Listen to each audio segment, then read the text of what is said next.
সকাল সকাল ঘুম থেকে উঠে স্নান করে নিয়েছি। আমি না দুদিন থেকে আদিবাসী হেয়ার অয়েল ইউজ করছি, কিছুদিন আগে যেটা অর্ডার করেছিলাম এইটা।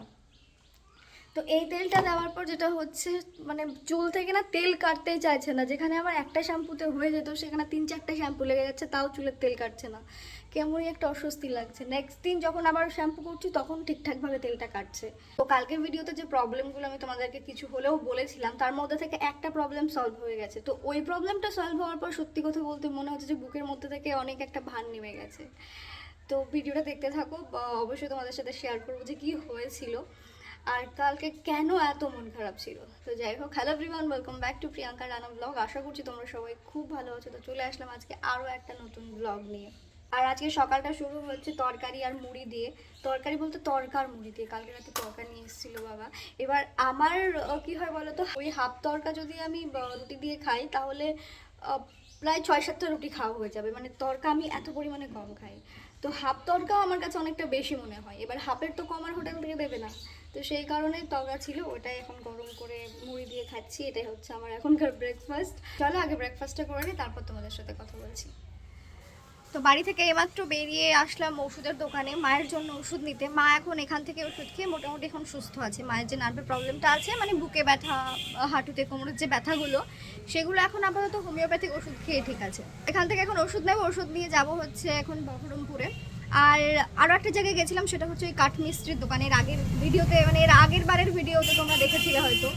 ভাবছি একটা মেকআপ স্টুডিও টাইপ, মানে ছোটোখাটো একটা সেট আপ বানাবো আর কি। স্টুডিও না, স্টুডিও করতে গেলে বহুত এখন খরচা পড়ে যাবে, আর অত মানে ওটা আমার বাজেটের বাইরে।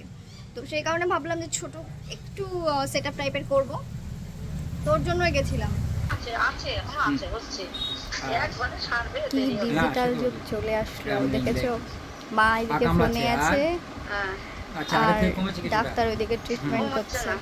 ঘুম হচ্ছে না। মায়ের কি কি প্রবলেম না প্রবলেম জেনে তারপর ওষুধগুলো দেবে। অ্যাকচুয়ালি মানে মাথা কিছু চলে আসতো।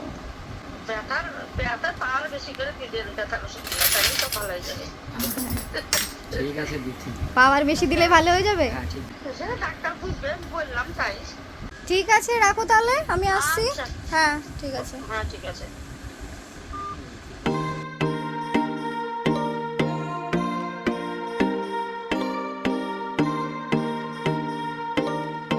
বহরমপুরে পৌঁছেই প্রথমে চলে গেছিলাম মোহন মলে। টুকটাক কিছু জিনিস কেনার ছিল।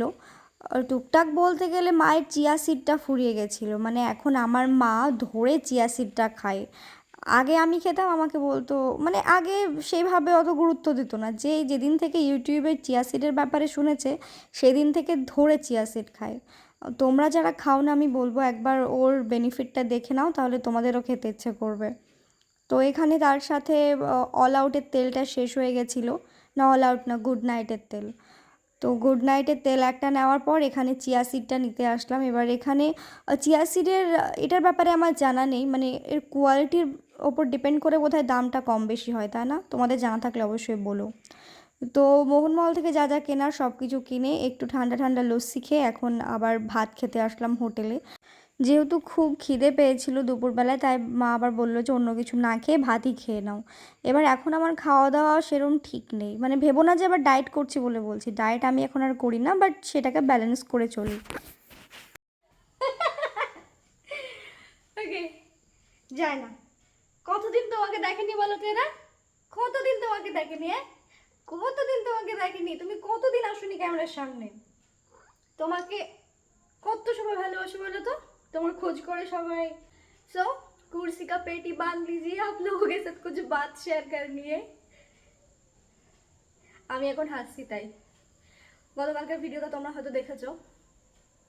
কালকের ভিডিওতে কি বলেছি না বলেছি তার কিছুটা হয়তো আজকে আমি তোমাদের সাথে শেয়ার করব। ওই ভিডিওতে দেখলাম অনেকে অনেক পজিটিভ কমেন্ট করেছো। হ্যাঁ, আমার ভিডিওতে বেশিরভাগ 99% পজিটিভ কমেন্ট আসে, এটা দেখে আমার খুব ভালো লাগে। 1% হয়তো নেগেটিভ কমেন্ট আসবে, সেটা নিয়ে আমি ভাবিও না। কি হয়েছে, মুখের দিকে তাকাচ্ছ? দেখোনি কতদিন তুমি আমাকে বলো তো? কতদিন দেখোনি? চোখ মুখ নোংরা হয়ে গেছে, কালকে স্নান করিয়ে দিতে হবে। তো যেটা বলছিলাম, শোনো, তুমি আমার কোলে একটু বসে থাকো না, একটু কোলে বসে থাকো, আমি একটু আদর করি, গায়ে হাত বুলিয়ে দিই তোমার। হ্যাঁ, আমি গায়ে হাত বুলিয়ে দিই। ওকে, দাঁড়াও। তো যেটা বলছিলাম, কিছু একটু তোমাদের সাথে শেয়ার করব, খুব শর্টকাটে শেয়ার করব।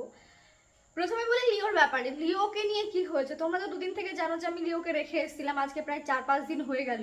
আমি চাইছিলাম যে লিওর একটা ছোট্ট পুচকে হবে, যাই হোক, একটা দুটো তিনটে যাই হোক, আর সবাই মিলে একসাথে থাকবে, বেশ ভালো লাগবে। তো সেই কারণে আমি ওকে নিয়ে গেছিলাম মেল বেড়ালের কাছে।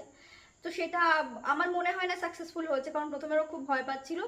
তারপরে মেন যেটা হয়েছিল, কালকে সকালবেলায় কি হয়েছে, কালকে সকালবেলায় ঘুম থেকে ওঠার পর আমি ফোনটা হাতে নিয়ে মেসেজ দেখছি, যার বাড়িতে আমি রেখে এসেছিলাম। সে আমাকে ফোন করে বলছে যে প্রিয়াঙ্কা, তোমার লিওকে আমি সকাল থেকে খুঁজে পাচ্ছি না। মানে বুঝতে পারছো কথাটা, যখন আমি মেসেজটা পড়ি আমার হুট করে মানে আমি কোন জগতে চলে গেছিলাম, আমার মাথার মধ্যে কি চলছিল আমি নিজেও বুঝতে পারিনি। যে বাচ্চাটাকে তুমি ছোট থেকে একটুকু থেকে নিজের বাচ্চার মতো করে মানুষ করছো, সেই বাচ্চাটা যদি হারিয়ে যায়, বুঝতে পারছো কতটা কষ্ট লাগে। তো ওই কথাটা শোনার পর মানে আমি কালকে যে কিভাবে দিনটা কাটিয়েছি আমি নিজেও জানি না। কালকে আমার দুটো মেকআপের কাজ ছিল, কোনো রকম ভাবে কষ্ট করে কাজগুলো করেছি, আর আমি বারবার ফোন করে খোঁজ নিচ্ছিলাম, মেসেজ করে খোঁজ নিচ্ছিলাম কাজের ফাঁকে যে কি খবর পেয়েছো কিনা। আর সত্যি কথা বলতে গেলে যে বাড়িতে আমি দিয়ে এসেছিলাম, ওই বাড়ির মানুষজন এত পরিমাণে ভালো, মানে বলার বাহিরে। ওদের প্রত্যেকটা বাড়ির মেম্বার খুব ভালো, বিশেষ করে লিওকে তো ভীষণভাবে ভালোবেসেছে। তো ও যখন হারিয়ে যায়, মানে ওকে যখন খুঁজে পাওয়া যাচ্ছিল না, তো ওদের বাড়ি থেকে শুরু করে ওদের আশেপাশে সবাই খুঁজেছে। এবার লিওকে খুঁজে পাওয়া যাচ্ছিল না ভোর থেকে, রাত্রে হয়তো বেরিয়ে গেছে, বুঝতে পারিনি। তো সে ভোর থেকে হারিয়ে যাওয়ার পর ওকে খুঁজে পাওয়া গেছে সন্ধ্যা 7টা 7:30টার পর, আই থিঙ্ক। মানে বুঝতে পারছো সারাদিনটা আমার উপর দিয়ে কিভাবে গেছে। না আমি কালকে সারাদিন কিছু মুখে তুলতে পেরেছি, না ওরা কিছু খেতে পেরেছে। বাড়ি শুদ্ধ মানে তন্ন তন্ন করে খুঁজেছে, এই বাড়ি সেই বাড়ি, ওদের গোটা পাড়া, মানে কি বলবো, সবাই তন্ন তন্ন করে খুঁজেছে। শেষ পর্যন্ত সন্ধ্যার পর মোটামুটি রাত্রি লাগবো তখন আমাকে মেসেজ করে বলছে যে প্রিয়াঙ্কা, তোমার লিওকে খুঁজে পেয়েছি।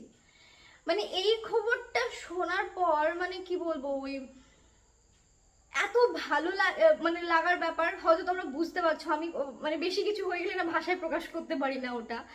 তো মানে মনে হলো যে দেহে আমার জান ফিরে আসলো, এরকম একটা ব্যাপার। তো তার আগে অবশ্য আমি ভগবানের কাছে সত্যি বলছি, আমি আমার নিজের জন্য ওরকম করে কান্না করিনি কোনোদিন। ভগবানের কাছে কত কান্না করেছি ওর জন্য, আমি ওর জন্য মানত পর্যন্ত করেছি, তোমরা কি জানো?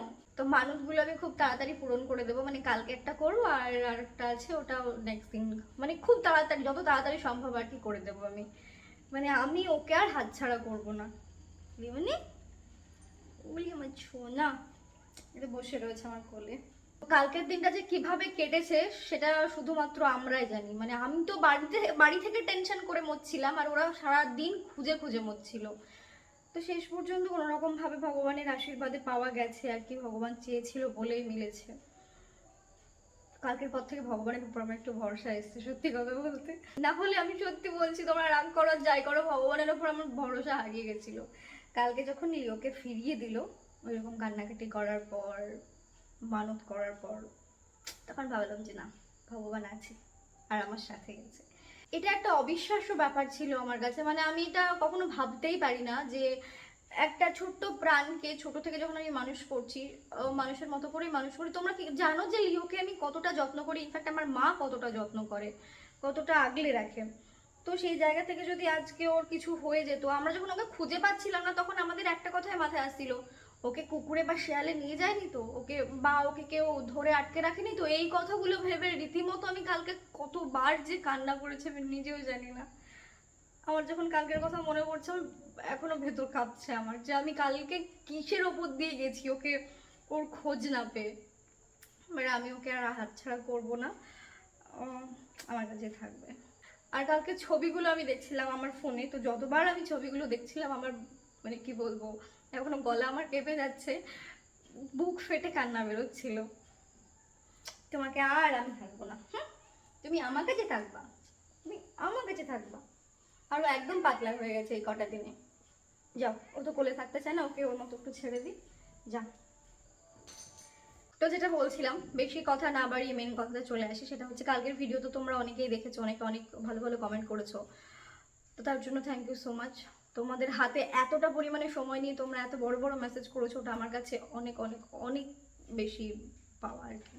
আজকে কমেন্টগুলো পড়তে পড়তে সবার কমেন্টের সাথে একটা টপিক মানে খুব জড়িত, মানে রিলেটেবল, সেটা হচ্ছে একটা রেসপন্সিবিলিটি কাঁধ, একটা দায়িত্ববান মানুষ, ভালো বন্ধু, যাকে বিশ্বাস করে আমি সব কিছু বলতে পারি, যার ওপর বিশ্বাস, মানে তার কাঁধে আমি কাঁধ রেখে মানে কাঁদতে পারি, মনের সব কথা তাকে বলতে পারি, এই সব কিছু তোমরা বলেছো। তো সত্যি কথা বলতে গেলে আমি একটা কথা বলি প্রথমে, দেখো এই এখনকার দিনে না বিশ্বাস করা ভীষণ বড় দায় মানুষকে, বুঝলে? তুমি একটা মানুষকে বিশ্বাস করে তাকে সব কিছু বললে, তোমার লাইফে পাস্ট, তোমার লাইফে প্রেজেন্ট, কি হচ্ছে না হচ্ছে, তোমার ফ্যামিলির কি হচ্ছে না হচ্ছে, সব কিছু বিশ্বাস করে তুমি একটা মানুষকে বললে। এবার সেই মানুষটার সাথে প্রথমে আস্তে আস্তে বন্ডিং হতে হতে একটা ভালো বন্ডিং হয়ে গেল, তারপর যদি সেই মানুষটা তোমার সাথে বিট্রে করে, বিট্রে বলবো না, বিট্রেটা একটু অন্যরকম শব্দ হয়ে গেল, ঠিক বিট্রে না, সরি, মানে তুমি একটা মানুষকে বিশ্বাস করে তার সব কিছু তাকে তুমি বললে, তোমার লাইফে যা কিছু আছে এইটা হচ্ছে তোমার লাইফ, আর তুমি পুরোটাই তাকে তুমি বলে দিলে। তারপরে সেই মানুষটা যদি পরে জানতে পারো যে মানুষটা তোমাকে মিথ্যে বলেছে, মানুষটা তোমাকে ভুল বলেছে, জেনে শুনে মিথ্যে বলেছে, তাহলে তোমাদের কি করা উচিত? সত্যি কথা বলতে আমি তোমাদেরকে বলিনি, আজকে বলছি। মুন্না যাওয়ার পর আমার একটা ছেলের সাথে রিলেশন হয়েছিল। জাস্ট রিলেশন বললে ভুল বলবো, আমি কি বলছি, মানে আজকে বাড়ি বুকে যাচ্ছি আমি। রিলেশন ঠিক না, প্রথমে বন্ধুত্ব, তারপর হয় আর কি, আস্তে আস্তে হয়তো সম্পর্কটা এগোচ্ছিল, কিন্তু একটা টাইমের পর আমি জানতে পারলাম যে সে আমাকে অনেক কিছু ভুল বলেছে, মিথ্যে বলেছে, জেনে শুনে। সেটা সেটা কেন বলেছে, হয়তো আমাকে হারিয়ে ফেলার ভয়ে বা কিছু। তো সেই জায়গা থেকে দাঁড়িয়ে আমি আর কাকে বিশ্বাস করবো তোমরা বলো? আমার লাইফে মুন্না যাওয়ার পর আমি সত্যি বলছি ওই মানুষটাকে প্রচন্ড রকম ভাবে বিশ্বাস করেছি, আমি 100% মানুষটাকে বিশ্বাস করেছি। সেই মানুষটা যদি তোমার সাথে তোমাকে মিথ্যে কথা বলে, মিথ্যে কথা বলে সম্পর্কে আসে, তাহলে তুমি সেই মানুষটাকে কি করে বুঝবে? আর সত্যি কথা বলতে গেলে আমি প্রচন্ড আবেগী, প্রচন্ড আমি আমি নিজে বলছি আমি বোকা, বিশেষ করে মানুষ চিনতে আমি পারি না, অনেস্টলি বলছি। তো সেই জায়গা থেকে দাঁড়িয়ে আমার তো আর মানে আমি উঠে দাঁড়াতে পারছি না, মানে কিছু কিছু জিনিস আমার মধ্যে এমন ভাবে কুড়ে কুড়ে খাচ্ছে, সেই জিনিসগুলো আমি না কাউকে বলতে পারছি না, কারোর সাথে শেয়ার করতে পারছি মন খুলে, কিছুই করতে পারছি না, ওই ব্যাপারগুলো আছে। তো কাকে বিশ্বাস করবো তোমরা বলো? আমি যে বিশ্বাস করে কারোর সাথে সম্পর্কে জড়াবো, হচ্ছে না। তো সেই জায়গা থেকে দাঁড়িয়ে আমার মনে হয় না আমি ইন ফিউচার কাউকে সেই রকম ভাবে বিশ্বাস করতে পারবো, কারণ আমি সত্যি কথা বলতে খুব কম মানুষের কাছ থেকে ঠকেছি, এইরকম ভাবে হয়তো আমি কারোর কাছ থেকে কখনো ঠকিনি। তো সেই কারণে এই এত বছর বয়সে এসে মানুষকে আবার মানে এই জায়গা থেকে দাঁড়িয়ে আবার অন্য কোনো কাউকে বিশ্বাস করা আমার কাছে সত্যি একটু ভীষণ রকম মানে কষ্টকর হয়ে যাবে আর কি, মানে সহজে আমি তাকে বিশ্বাস করতে পারবো না। এগুলোই হচ্ছে ব্যাপার। আজকে একটা আমার সিক্রেট কথা তোমাদের সাথে শেয়ার করে ফেললাম, জানি না এই ব্যাপারটা তোমরা কে কিভাবে নেবে, এগুলোই ব্যাস, আর কি বলবো। চলছে লাইফ, তো ওটা আমি ছেড়ে দিয়েছি ভগবানের উপর, যে ঠিক আছে তুমি যেভাবে চালাচ্ছ সেভাবেই চলবো, যা কিছু আছে সব তোমার হাতে, তুমি যা ইচ্ছে তাই করে দাও, ব্যাস। আমার আর আমার লাইফ নিয়ে ভাবার কিছু নেই। তো দেখি কতদিন এইভাবে লাইফটা চলে, যতদিন চলছে এভাবে টেনে নিয়ে বেড়াই, তারপর তো আছেই ওপরওয়ালা বসে সব দেখতে পাচ্ছে। তো চলো আজকে ভিডিওটা এই পর্যন্ত শেষ করছি, সবাই ভালো থেকো, সুস্থ থেকো, সাবধানে থেকো, দেখা হচ্ছে তোমাদের সাথে নেক্সট কোনো একটা ব্লগে। টাটা।